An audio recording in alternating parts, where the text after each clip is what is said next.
టాలీవుడ్ ప్రముఖ నటి రేణు దేశాయ్ గురించి ప్రత్యేకంగా పరిచయం అక్కర్లేదు.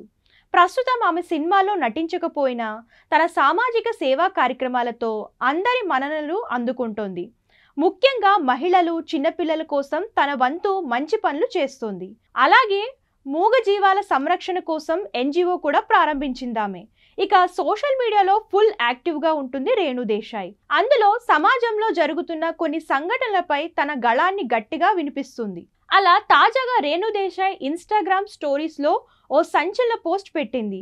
గత కొన్ని రోజులుగా నేను చూసిన మానవత్వం, మూర్ఖత్వం చాలా బాధించాయి. నేను కాశీఘాట్ ప్రాంతంలోని బైలైన్లో తప్పిపోయి పొరపాటున మెయిన్ రోడ్ పైకి వచ్చాను. మనుషుల్లో నేను చూసిన మూర్ఖత్వం స్థాయి చాలా భయంగా ఉంది.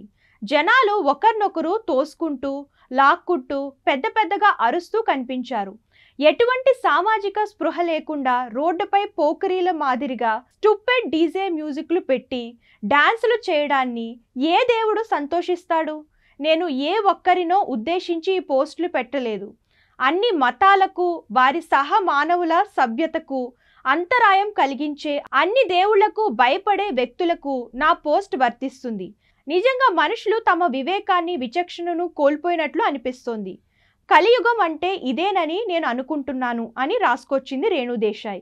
ఇక తన పోస్ట్కు ఒక వీడియోను కూడా షేర్ చేస్తూ ప్రస్తుతం ఈ పోస్ట్ నెట్టింట వైరల్గా మారింది.